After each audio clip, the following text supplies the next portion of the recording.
So hard to breathe up here. Checking out Mount Evans? You are watching the right video. If you're like me, you're probably deciding between Pikes Peak or Mount Evans. Look no further. If you want to see mountain goats and drive North America's highest road, Mount Evans is the place to be. And yes, it's even higher than Pikes Peak.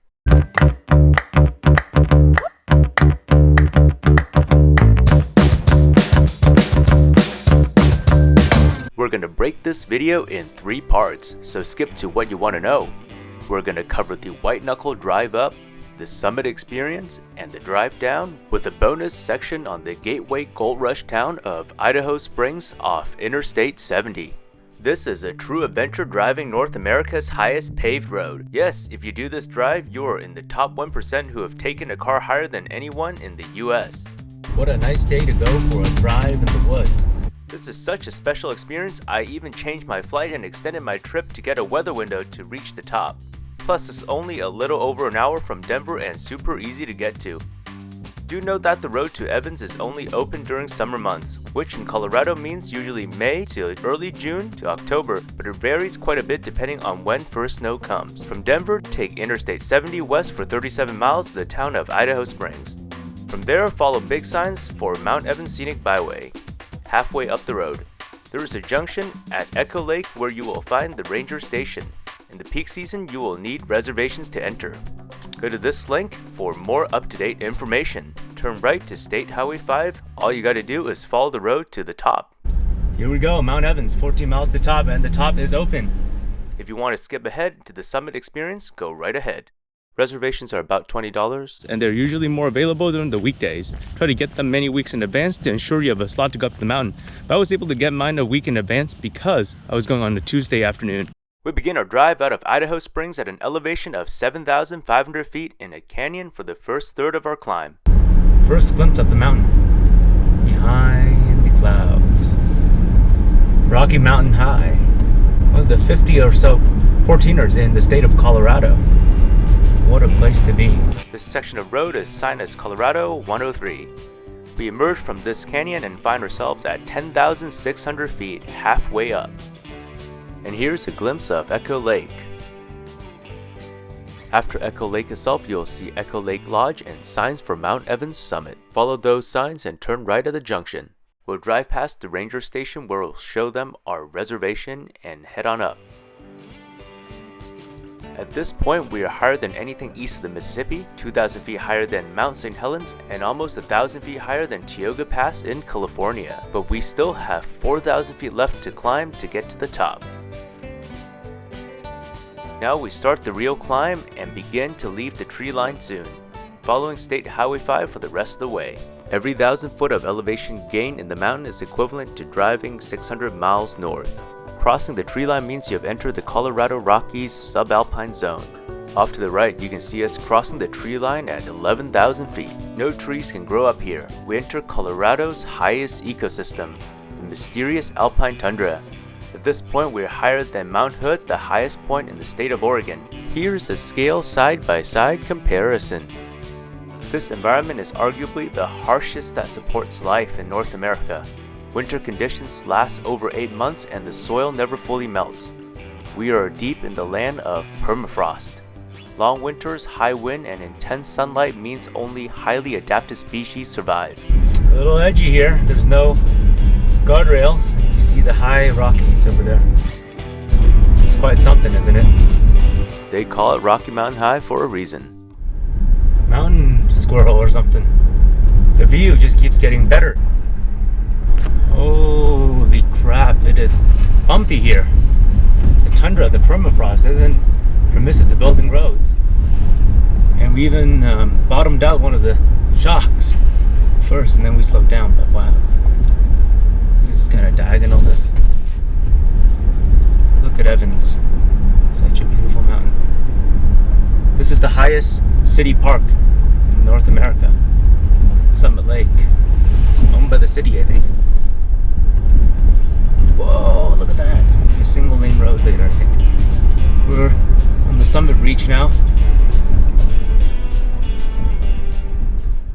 We are almost 12,000 feet up Mount Evans. Summit Lake lies in an ancient glacial valley from our last ice age. Flanking Mount Evans, it is America's 13th highest lake, sitting in a permafrost bowl, home to the southernmost Arctic tundra. Although we're in Colorado's temperate latitude, this high elevation makes us feel like we're driving through the middle of Norway. Look at that valley on our left. You really see all of Colorado from up here. Take the Sangre de Cristos from Great Sand Dunes all the way north to the Wyoming border near Rocky Mountain National Park. Mount Evans Scenic Byway gets really windy in the last 1,000 foot of climb. The road has no guardrails and becomes a lane and a half wide as it ascends the summit ridge. Close to the top, we get rewarded with another treat.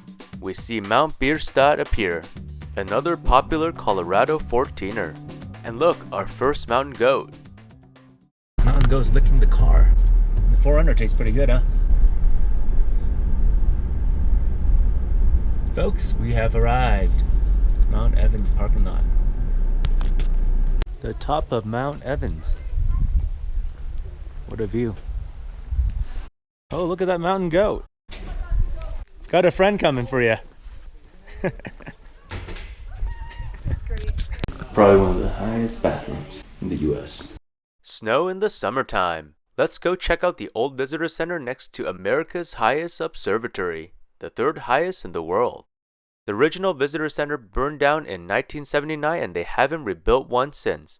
Unlike Pikes Peak's touristy summit, you get a pure mountain experience on Evans. Alright, let's do the summit push. A few hundred feet to go and then we're up at the top. You really gotta take it slow up here. Hard to breathe at this altitude. Mira's right.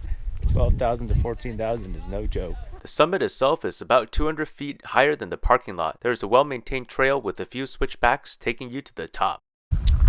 So this is the trailhead. We're going to the top of Mount Evans. And the sun's coming out. I filmed this climb in June, but it's perpetually cold. Summer has a different meaning at altitude. I highly recommend layers because alpine weather is unpredictable. Whew. Okay, I've never been this out of breath before, but less lightheaded. Acclimation is key, especially when you go over 10,000 feet. Mount Evans is no joke even though you drive most of the way. Picking up your feet and walking over rocks actually feel tiring. What would be easy at sea level is actually exhausting at altitude. Air pressure here is 40% less than at sea level. You still feel lightheaded from the altitude after being in Denver for weeks. Remember, Denver is the mile-high city, but Mount Evans is almost 3 miles high. Well, I can see that somebody wants to granola bar. Alright, folks. Right here. Top of Evans.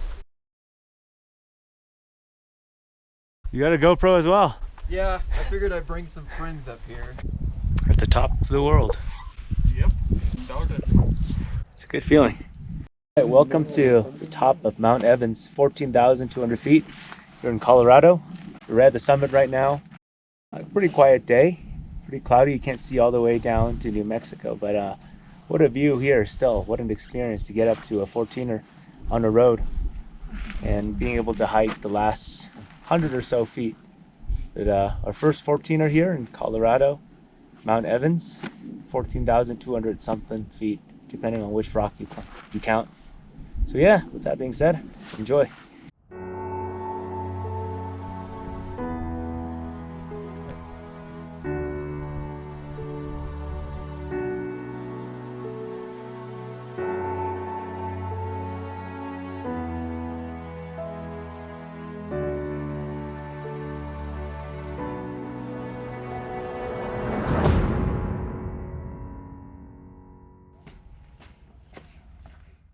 Just a quick note about driving down. Make sure to use the lower gear to keep your speed in check. Don't ride your foot brakes to prevent them from overheating. You want to be able to use them when you need them. Be sure to take your time and enjoy your drive down. The mountain looks different from a new perspective. Watch out for mountain goats and be sure to let faster drivers pass when it is safe. On the way down crossing the tree line, keep your eyes open for bristlecone pines. These trees are over 1,000 years old and one of the oldest living things on Earth. Our next stop, nestled high in the Colorado Rockies at the base of Evans. Arriving in Idaho Springs, old mining town, home of the Argo mine. Idaho Springs was a Colorado mining gem, a mining town turned historic tourist destination. Idaho Springs has a walkable downtown worth exploring, with plenty of great selections of restaurants. So much warmer down here. Downtown is built around Minor Street, a popular half-mile-long business district with plenty of storefronts worth visiting. When you're here, it's easy to forget about modern life and imagine what it was like back in the frontier days.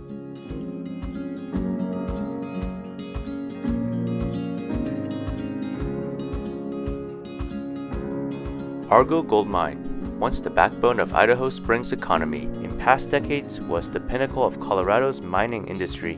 The mine recovered over $1 trillion worth of gold in its career in today's dollars. No small feat. Today, Argo Mine is an immersive museum with tours to its main tunnel, the famous Red Mill, and opportunities for visitors to pan for gold. Idaho Springs is the perfect way to recap an adventurous day in the Rockies. That was a blast, and it seems like the day just flew by. Seeing Mount Evans is one of my favorite Colorado activities. It's an adventure with the most bang for your buck. Bagging a 14'er is probably the most Colorado thing you can do. It's something you won't forget.